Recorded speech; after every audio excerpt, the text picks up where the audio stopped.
We're in the money here. So we're actually starting on question 11, but question 8 is up there, and because of that chart there. And I know you couldn't see it last week, and I thought, well, I'll make a copy of it, and then I'll add a little bit to it that has Adam's age when everybody was born. And so you have that now, and you can see what all, oops, I went the wrong direction. So you can see where the age that's at the beginning is how old Adam was when that person was born.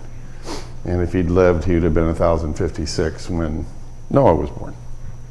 But he didn't last that long. All right, let's begin with prayer. Our Father in heaven, thank you so much for the good day you've given us. We're thankful for every moment that you give us in our lives and the opportunities that you provide for us to serve you and to be an example and a light to those that are around us. And we pray, Father, that you'll continue to bless us in that way. Be with those that are unwell and not able to be here tonight, and those that are traveling and away from us.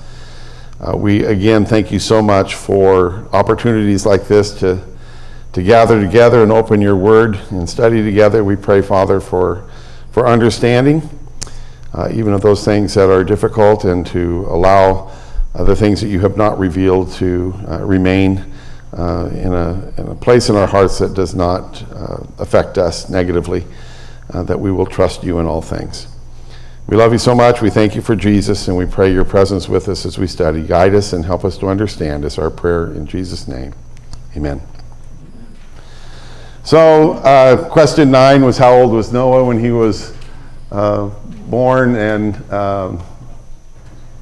his life outside would have been well, there's the chart. That's what we just looked at.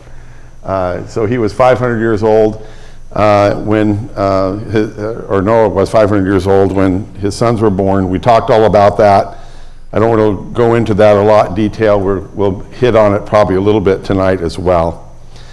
And then we talked about the estimates of how many people were alive, and they range from millions to billions, and we know they lived long and fruitful lives. I had a bunch of formulas and stuff up there, and I decided that was a waste of time. And I didn't teach it on Thursday night, so they got the smaller class. But we do know that while we have 8 billion today, on that particular occasion, only 8 people were saved, and we'll see about that in a moment.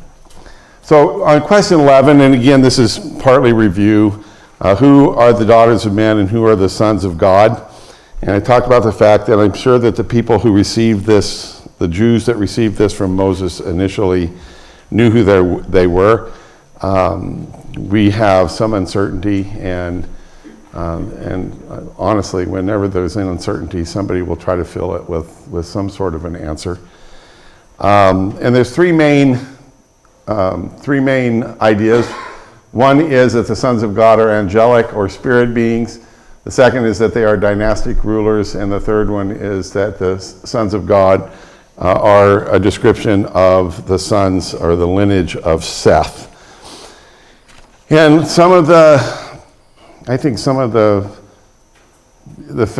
the first one especially, the basis for that comes out of the Septuagint version, where sons of God here, it has the Bene Elohim, but the Septuagint version translates it angelos, for angels.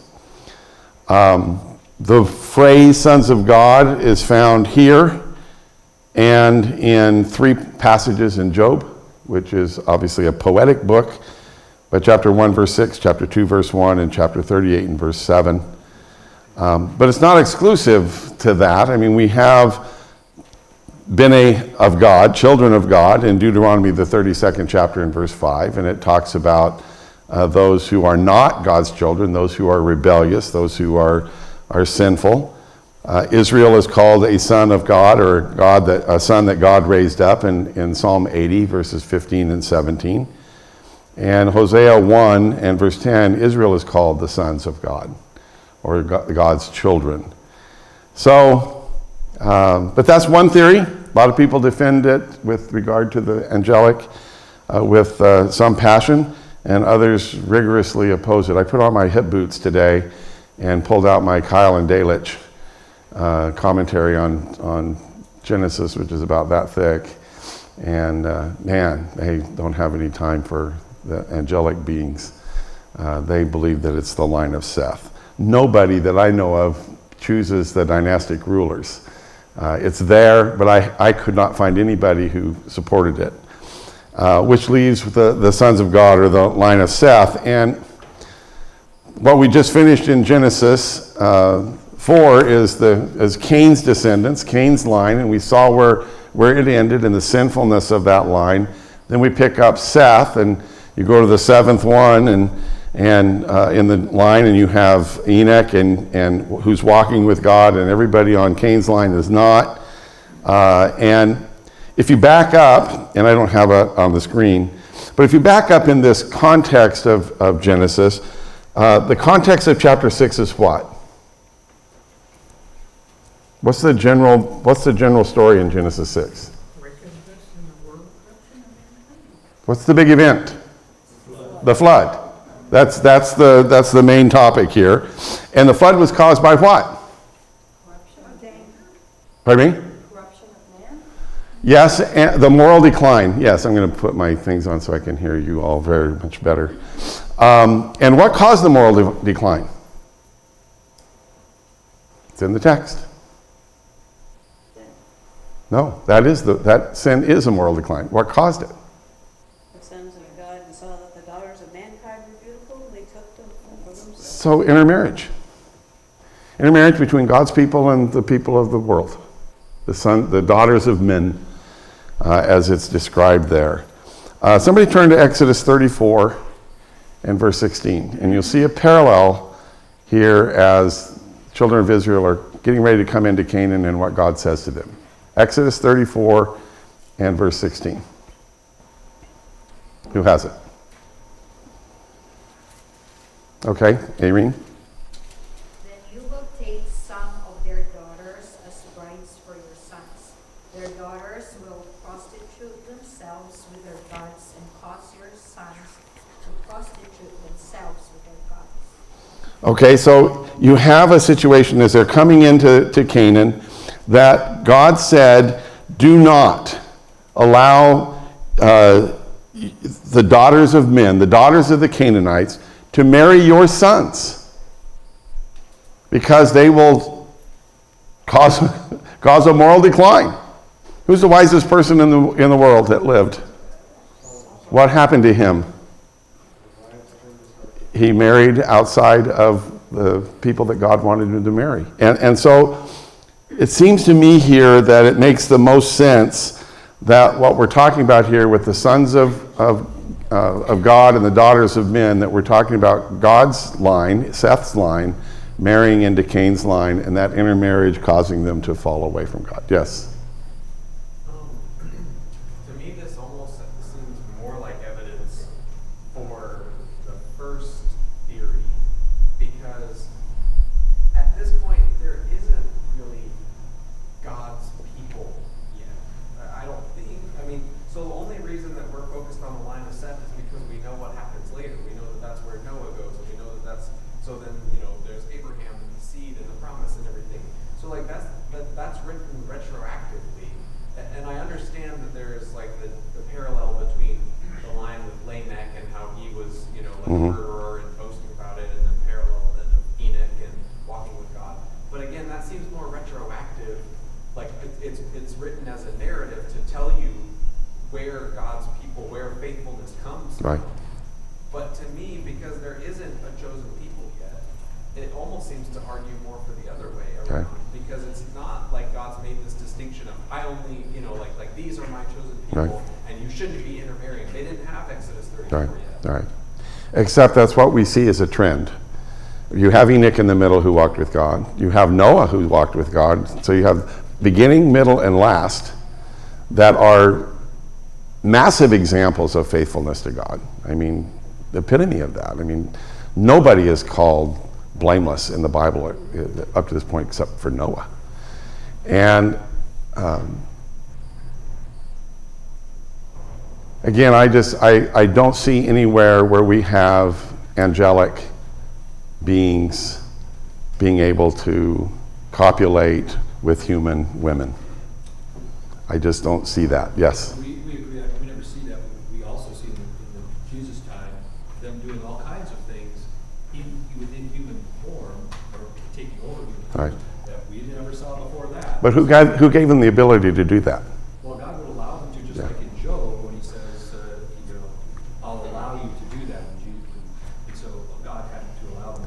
So and again, just because it's not there. I realize that, but so what was the end result of God allowing these angels to have sexual relationships with men, or with the daughters of men? What was the end result? The mighty men of old. No, that's not the end result.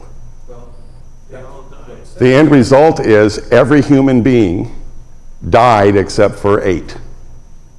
Well, okay, but the sons of God answer of being line of Seth, and only 8 survived. Right. Then you call the sons of God all of these people who were wicked, except for Noah, because the rest of the line of Seth would have been continuously evil, their thoughts all the time, and you just called them the sons of God, and that's what just didn't make sense Right. to me.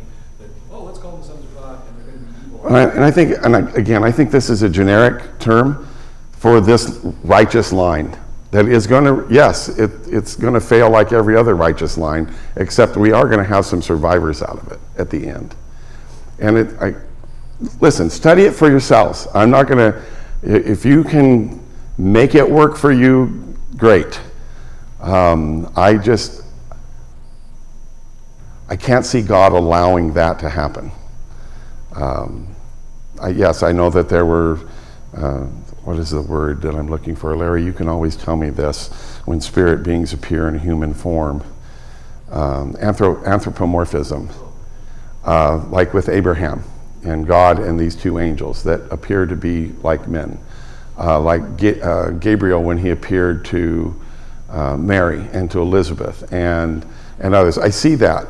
But I see them appearing that way in order for communication purposes, not in order to live and have children with them. And but again, you go ahead. I don't want to spend a whole bunch of time on this. I was so excited to see the exact parallel in Exodus 34, that your sons are going to marry the daughters of the Canaanites. Why did they call them the heroes of old? Yeah, we'll get to that in just a second. Yeah. So at this point, we have this statement about their years will be 120 years. The Lord said, "My spirit will not contend with humans forever, for they are mortal, and they will be 120 years." And so the question is, what does that mean? What's that 120 years mean?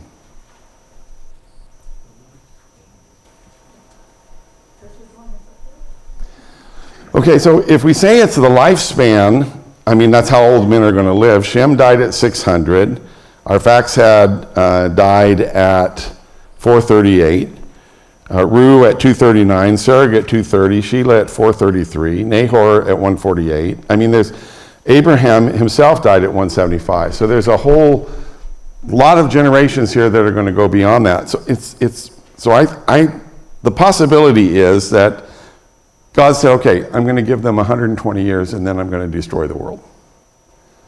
And so that gives Noah time to build the ark, which, most people think it's around 100 years. I don't know if it took him that long. But I think that that's probably what it means. Only because that very few people lived just 120 years, or that people were just dying at 120 years. We can go beyond them. Isaac was 180. Jacob was 130. Moses, who's the last recorded death in the Pentateuch, spot on, 120 years.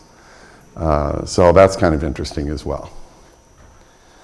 So I think there's a reprieve. God is going to say, I'm going to destroy the world, but I'm going to do that in 120 years. So now let's get on to the next really exciting question, and that is, who are the Nephilim?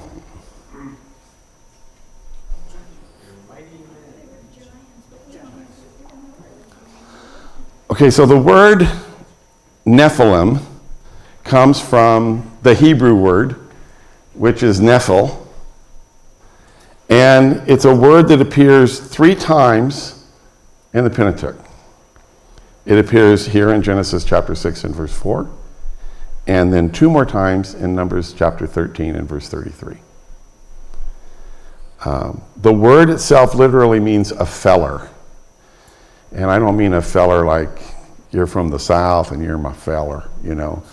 It's a person who fells things, a tree feller, person who cuts things down. And so it has the connotation or the meaning of a person who's a bully or a tyrant. And so there were Nephilim in the land in those days. If you view that as a specific ethnic group, that they were the fathers of the daughters of men, you know, and so these, again, getting back to the angelic people, whoever they were on the earth then. What's going to happen between Numbers 33 and Genesis 6? The flood. So if Seth's line is the only one that's going to survive that, then it can't be a race of men in the sense of a genetic mutation or a mongrel population or a hybrid population that resulted from angels and women. There is nothing inherent in the word Nephil that means giant. Okay? Where we get the giant from is, again, from our favorite translation. It's becoming one that I'm hating to see all the time, from the Septuagint version. And the Septuagint version translation of Genesis chapter 6 and verse 4, where the Hebrew is Nephil, they have gigantes, Gigantes, from which we get the word gigantic or giant. And yes, well, you're just wanting to just move ahead, aren't you? There, we'll get to all those big people in just a moment. Gigantes, in that period of time when the Septuagint was written, is based on Greek mythology of a monstrous, powerful race of people. And maybe when they were looking at, the translators were looking at, how can we get the idea of tyrants and bullies and people like that and put it into Greek, that they use gigantes. If you go to a Greek restaurant and you order gigantes, you're going to get a big white bean salad. Okay, just to let you know, that's free. That's what the word means today. So I think it's metaphorically used here. Do we ever use the word giant metaphorically? Do we have giants of industry? Or we're standing on the shoulders of giants? And listen, this is funny to me. When I was in China the first time, and I was at a bus station when everybody was going to worship their ancestors and it was crowded, Chinese people were sending their kids up to stand next to me and they're taking pictures. And they kept saying Jurin. And I asked Gadfly what that meant. I said, what are they saying? She said, what are you hearing? I said, they're saying a Jurin. She said, that's Chinese for giant. Okay? I'm hardly a giant, but maybe comparatively I am. So these are probably, the Nephilim are probably men of renown. They're probably great warriors. They're probably, and were tyrants. And if they were oversized, if they were huge men, that probably means that they were also great warriors because they're just bigger than everybody else. They could have their way with people. But I don't think it's just their size, and that's what we want to focus on here. And there's nothing really about size in the word Nephil. It's rather talking about their greatness as men of war. You remember Og in Numbers and Deuteronomy? Og that had the bed that was 14 feet by 6 feet. He cut the thumbs and great toes off of all of the kings that he defeated. And that's in Numbers 21, verses 33 through 35. And then it's remembered in Deuteronomy when Moses reports it again in Deuteronomy chapter 3, verses 1 through 11. And he was obviously, listen, if you've got a bed that's a bed of iron that's 14 feet by 6 feet, you're a big guy. Okay? And then as Jeannie and Goliath in 1 Samuel the 17th chapter. So there were big people. And maybe because they were big, they were great warriors. I mean, who wants to face Samson? I said that today, didn't I? Who wants to face Goliath? The whole of the army of Israel didn't. Saul, who's head and shoulders above everybody else in the army, didn't want to face him because he's huge. And if they were men of great size, that probably led to their success. It led to their notoriety. It led to them being tyrants and bullies, which is really what I think this word means. Not a race of people. And again, if it was a race, then they died in the flood. Yes, Randy? Just where are we getting the tyrants and bullies from? The word nephil, from a feller, a bully. I'd say the word itself has the connotation of someone who chops down things, who bullies himself and is a tyrant. Yeah. Part of the problem is I've had this conversation recently with guys at work. The internet takes it. And Oh, man. Giants. That's where Yeah. they get sidetracked. I was having an argument with a guy. I don't think they were giants like Goliath giant. I think they kind of like what you were saying. I just think they were maybe strong workers or whatever. Yeah. Well, and again, I mean, we have a number of the Rephaim is this family of big people, and Rephaim also refers to death, the realm of the dead or the valley of the dead. The Reaphites is really talking about the valley from which they came.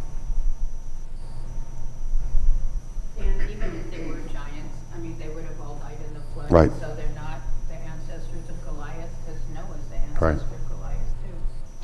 So, and I don't know why some people grow big and some people don't. You know, talk to my older brother why he didn't make it as tall as me. You know, he won't be able to tell you. Yes, Mike? If there was, we know in the numbers that they were talking about the sons of Anak or Goliath. Right. They were Nephilim, right? They were part of the Nephilim. That's what it says in Numbers 13. So therefore, could that application of giant just mean generally giants? So there were giants in this race, and they all died in the flood. The only reason we think giant is because of the Septuagint version, their translation of the Hebrew word. Goliath. And Goliath was a son. Yeah, but Goliath isn't a Nephilim. Goliath was the son of Anak. He was a giant person. Well, Numbers 13, there we also saw the Nephilim. The sons of Anak are part of the Nephilim. Okay. And Goliath is one of the sons of Anak, and so he's part of the Nephilim. Okay. So he was a bully, a tyrant, a son of the tyrants. Yeah, I'm not disputing Goliath's size. I mean, what is he? 9 feet tall? 9 feet 3 or something like that. And Anak there was, taller than that. So there were big, huge people. In our generation, or in the 20th century, that tall guy, he was 8 feet something. There's races of people who are very tall and some that are very Right, small. right. And I think that could just happen more than once, I guess. Right. If you apply it that way, where Right. that's all that's. It's hard to find a tribe of little people like that who are going to be tyrants. I guess they could be, but in the battle of the ages, it's going to be won by the big guys, the bullies. But again, you're welcome to study that out. And like Tim said, there's thousands of pages on the internet if you want to. I was watching a video where this guy was talking about, oh yes, this is all about angels and things like that. And he said, by the way, my brother and I have written a novel that really explores this, and here's where you can order the novel. Anyway, what's interesting to me is that what we're studying right here, right now in Genesis, when we get over to 1 Peter chapter 3, and then 2 Peter, and then in Jude, we're going to see this brought back up again. I was talking to Randy about that. I guess we could pick the book of Esther and 2 Timothy, and we'd find some place where they intersected, if we were studying them. It's very interesting to me. All right, so Genesis 6:4, Numbers 33, that's in there twice, the word Nephil, or Nephilim. Nephilim is like cherub and cherubim. It's just the plural form of Nephil. Seraph and seraphim is the same kind of a Hebrew plural. And again, I think it probably just refers to men of renown, great warriors, and they may have been big. They may have been big. So how did God feel about mankind, and what did he decide to do? So what had he observed at this point in time in the history of mankind? Okay, so he observed their wickedness. Every inclination of his heart, every thought that he had was evil continually. That's pretty bad. And so then it says that he was grieved, and I have no idea why that. Oh, I do too. I didn't make my big box big enough. He was grieved that he made men. And what do some of your translations say? He was sorry. Okay, he was sorry. Grieved in his heart. Okay. Regretted. Regretted. Some translations, I think, he repented that he had made man. The word is nachem, is the Hebrew word. Some sorry, regretted, repented. Ross, did you have a comment? Yeah, just a quick one. For verse 5, how that the wickedness was great on the earth, and that every thought was evil and all that. I just always it is hopeful and encouraging to me to remember that doesn't describe today. No matter how much you might see the news and whatever else that gets you down, that doesn't describe today. Right. Because it's only ever been like that once, and God sent a worldwide flood, and He still saved people. Right. And so, no matter how bad you're feeling about how bad the world seems, it's not like that. So if you want to feel better, read that verse. Yes. Okay. And remember that Jesus changed the world, and Right. there are good people all over. Right. So the root of this. Dan? Yes, I'm sorry. No, it's okay. I just have another word. Repented. Okay, repented. Yeah, and so again, it can be attached to being, the word nachem can mean to be comforted or to have your mind changed, which would be kind of going along with the repented. But properly, as I was studying this out, and this really helped me, it means sigh, to sigh. So God is looking at mankind and going, He had better hopes for mankind than that. And that speaks volumes to me, that how much pain he was filled with as he looked on his creation. So if there is repentance here, it was for how long God has allowed them to go on and on and on until you reach this point where the thoughts and intents of his heart are evil continually, and he changed his mind about waiting any longer to let them continue to go in that direction. And so God decided to start over. And so that's where we have, my translation says in verse 7, I will wipe from the face of the earth the human race I have created. Again, some of your translations will have blot out. Some of you will have destroy. And what is he going to destroy? Who or what is he going to blot out? Man and animals. Yes, people and everything that breathes air. Okay. Yes, Terry? Do you think that was because, except for Noah and his family,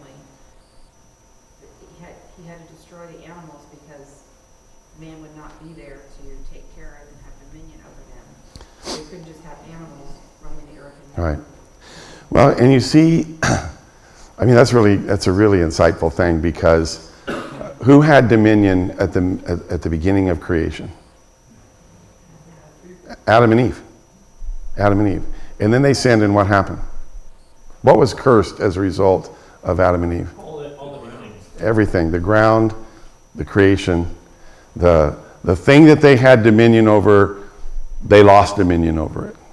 And so it was, put into bondage, and that's how Paul's going to describe it in Romans. Now, you have the same thing. You have all of mankind sinning, and the extremity of that sin, or what's the word I'm looking for here? The ramifications of that sin is going to pour out on the rest of creation. It's not just going to be humankind. Now he's also going to save a representative, or the animals, by saving some of them, and human beings too. But it just shows you that when sin happens, it has far-reaching consequences that don't just touch the person. And we've seen that in our lives as too. Yes, Tim? I was just thinking about God sighing, and so I was thinking about Jesus when he was on the earth, and maybe it's parallel, maybe not, but where he's his "O Jerusalem, Jerusalem." Right. There's just a sigh. Right. Right. It's a really good example of that. And so what's the last thing that we read in verse 8? Oh, John, did you have a comment? Well, I was just thinking it would have been hard to save all the animals if he was flooding the world, except for the ones that were in the ark. Right.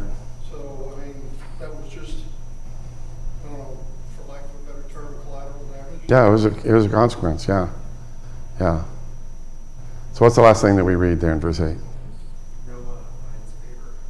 Yeah, Noah found favor in the eyes. And when you read that as a human being, you should just also breathe a sigh of relief, because God could have decided, this didn't work. And that he also saved the animal life as well.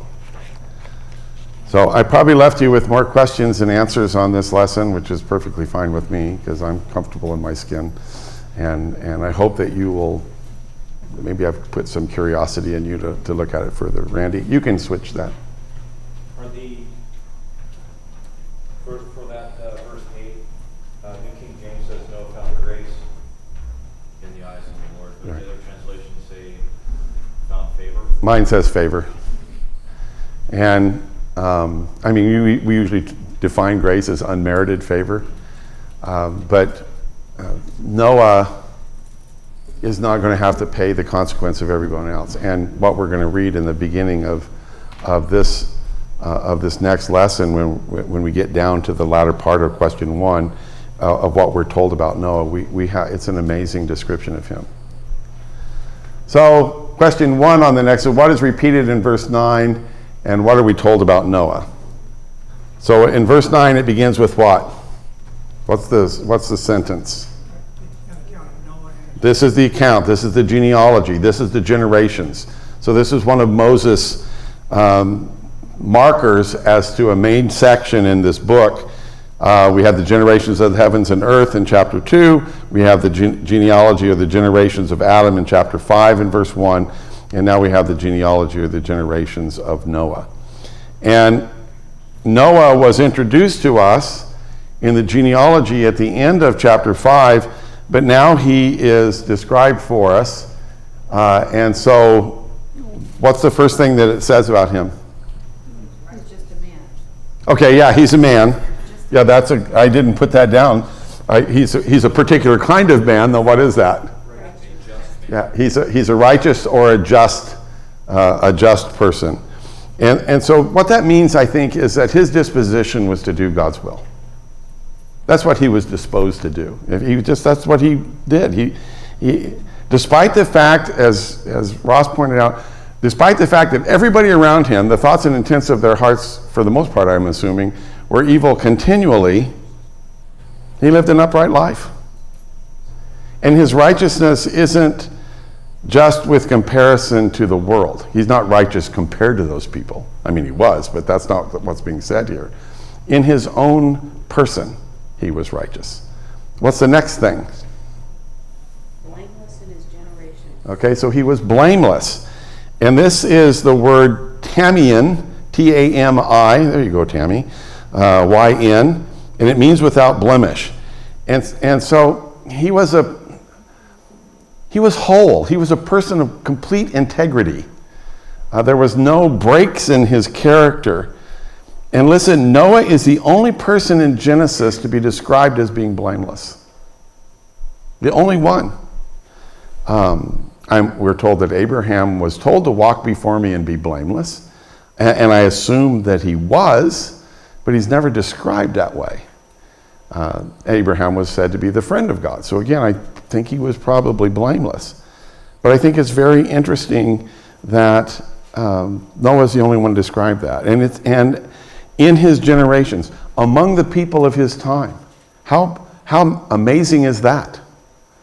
That among this wicked world, he was blameless. And in the context of this chapter, that may indicate that his parentage didn't spring out of chapter 6 and verse 2.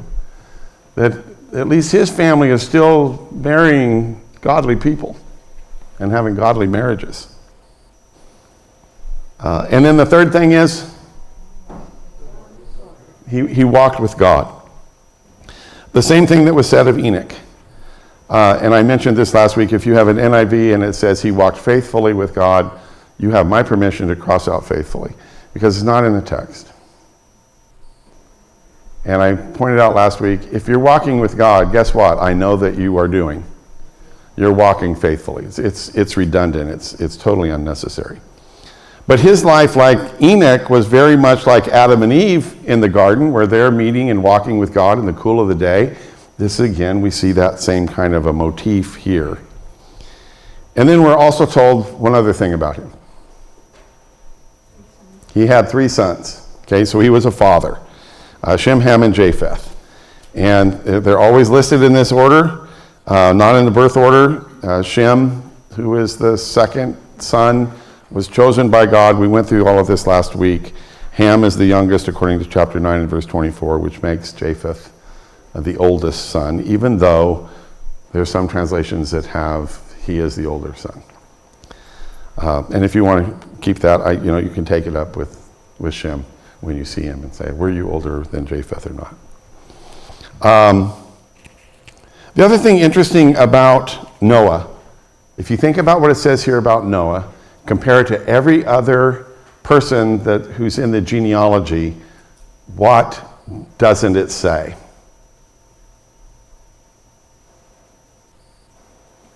I'll give you Methuselah. What? He begat sons and daughters. Yes, this never says that about Noah. It never says that he begat sons and daughters after these 3. Which is, I don't know if he did or not, but it doesn't say that he did. And he was 600 when he went into the ark, so maybe he's past the years and his wife passed the years of childbearing. Yes, Mike? Mike can look at this, but I read or listened to somebody who was talking about, it says Noah was righteous and walked with God, but it doesn't even say that about his sons and their daughters. Right. They were saved through the water. Right. But it doesn't say that they were even righteous. And so do you believe that his sons and daughters-in-law and wife were following God also? I would assume that. We talked about last week, Methuselah died the year of the flood. Jared, Methuselah's father, died sometime a little bit before that. But yeah, I assume that. So when God's looking at this earth, and you think Methuselah's thoughts and things were... I have no idea. That's where it's like... So this is a broad brush paintbrush or whatever stroke of mankind at the time, and they were evil continually, wicked, their thoughts were. Noah wasn't in that group. I assume Noah's family wasn't in that group. Maybe his father and grandfather weren't in that group either. But when it came time for God to close the doors, and Noah has been preaching according to 2 Peter, and nobody else has repented, then that could or needed to or was still alive. I'm assuming that's it. Okay.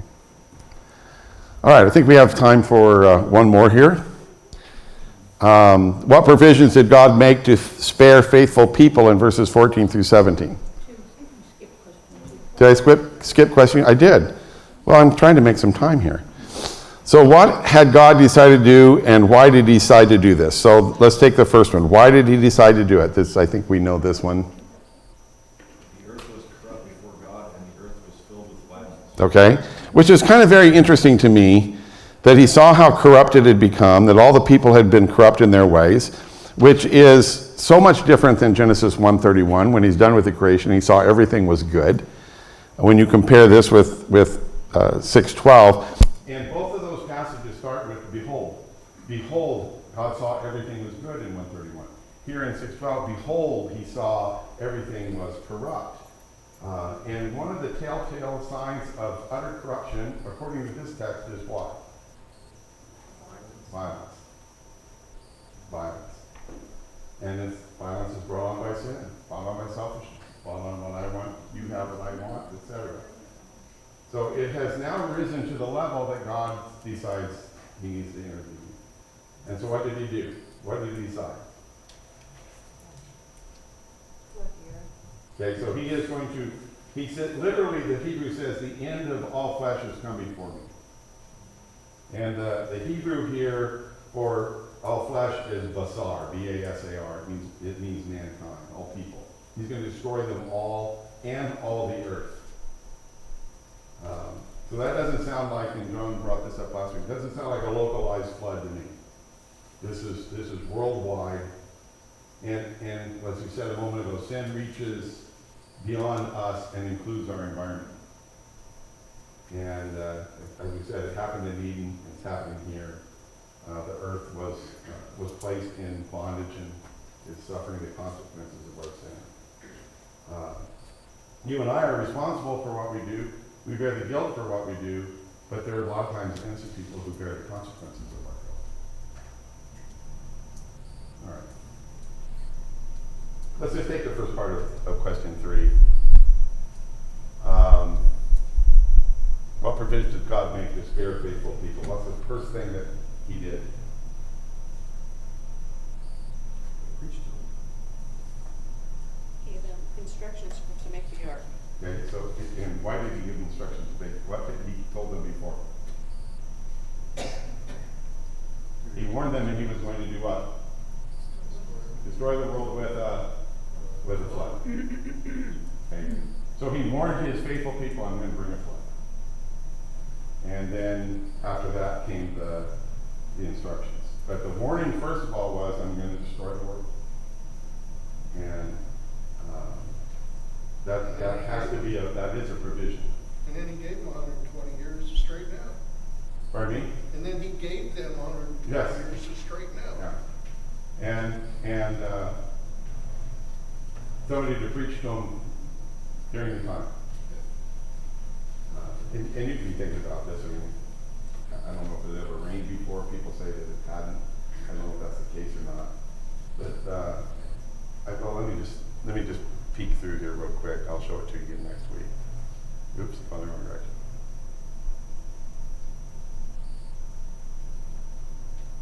Where is it? I took it out. Oh, there it is. That's the Ark in Kentucky.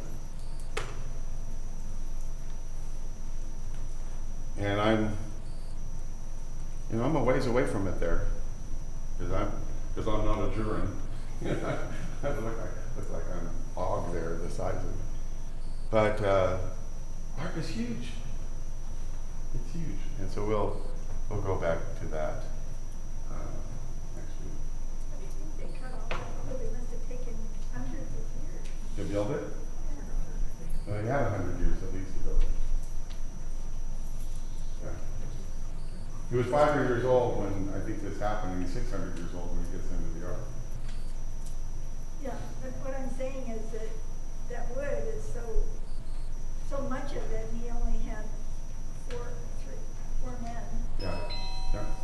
That would be, how did they survive? You know, that's one of the things about the ark in Kentucky is they think that they may hire people to help them build it, you know. I mean, if the wage is good, and you're a crazy old man, you want to build a big boat out here in the middle of dry land, you pay me to do it, I'll do it. Maybe nipples. But, so, anyway, that's where we'll take off next week. Thank you very much. Gave you a lot to chew on tonight, and so please chew, masticate on it, you know, meditate like a cow, bring it up and chew on it.